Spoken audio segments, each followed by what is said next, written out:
नमस्कार, मेरो नाम भगवती साक्या। म कक्षा 10 मा पढ्छु। मैले आफै लेखेको कविता आज म वाचन गर्न गइरहेको छु। मेरो कविताको शीर्षक रहेको छ आउँदै गरेको चुनाव।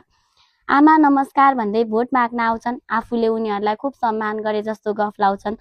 भन्छन् आमा हजुरको बहुमूल्य मतदान हामीलाई दिनुस्। खै म भोट हाल्न सिकाइदिन्छु, यो चुनाव चिन्ह लिनुस्। हजुरले भोट हामीलाई हाल्नुभयो भने हामी हजुरको घर नजिकैको बाटो पिच गरिदिन्छौँ। कुनै मुद्दा मामेला परे पनि हजुरको लागि हामी लडिदिन्छौँ। हजुरको पढ्दै गरेको छोरीलाई पनि निशुल्क पढाइदिउँला। हजुरको विदेशमा भएको छोरालाई पनि गाउँमै राम्रो जागिर दिलाइदिउँला। साउदीमा हुनुभएको हजुरको श्रीमानलाई पनि नेपाल झिकाइदिउँला। विभिन्न प्रकारको कार्यक्रममा पनि हजुरको नाम ठुलो पदमा लेखाइदिउँला। बरु हजुरको घरमै पानी आउने धारा बनाइदिन्छु। हजुरको घरमा काम गर्ने 2-4 जना नोकर राखिदिन्छु।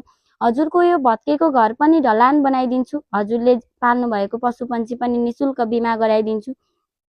तर भोट हामीलाई हालिदिनु पर्यो। यो चोटि पनि हजुरले हामीलाई जिताइदिनु पर्यो। यो शब्द सुन्नासाथ आमा निशब्द हुन्छन्। आफ्नै छोरीको साथी निर्मला पन्त सम्झिर हुन्छन् अनि भन्न थाल्छिन्, खै बाबु अब त आश लाग्दैन, भोट हाल्नुपर्छ भन्ने कुरा यो मनमा जाग्दैन।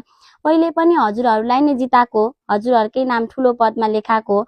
तर अझै पनि आधी रातमा गाग्री बोकेर पानी लिन कुवा धाउनुपर्छ। ढलाने घर बनाइदिन्छु भन्नुहुन्छ, च्यातिएको लुगा पनि ढालेर लाउनुपर्छ।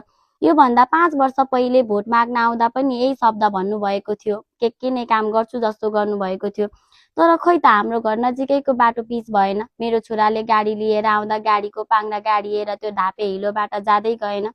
जुन छोराको कुरा गर्दै हुनुहुन्छ नि, त्यो छोरा परदेशमा बन्धनमा परेको छ। निशुल्क पढाइदिन्छु भन्ने छोरीले बलात्कारको शिकार भएर आत्महत्या गरेकी छ।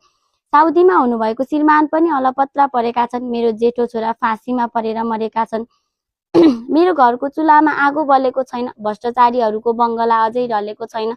बलात्कार भएर मरेकी छोरीको हत्यारा पत्ता लागेको छैन। आफ्नै गाउँमा लुकेर बसेको छ, हत्यारा भागेको छैन। अब के आशले भोट हाल्नु? तपाईहरूले हाम्रो लागि केही गरिदिनुहुन्छ भन्ने कुरा कसरी आफूले आफूलाई सम्झाउनु? अब त कुनै आश नै छैन। जसको भविष्यको लागि भोट हाल्थे उनीहरूको सास नै छैन। हजुरहरूलाई जिताए पनि देशको मुहार फेरिएन। अन्यायमा परेकोलाई यो देशमा कहिले हेरिएन। आफ्ना हातहरू राम्रो काममा सारिन्छ। यो चोटि हाम्रोलाई होइन बाबु, राम्रोलाई भोट हालिन्छ। धन्यवाद।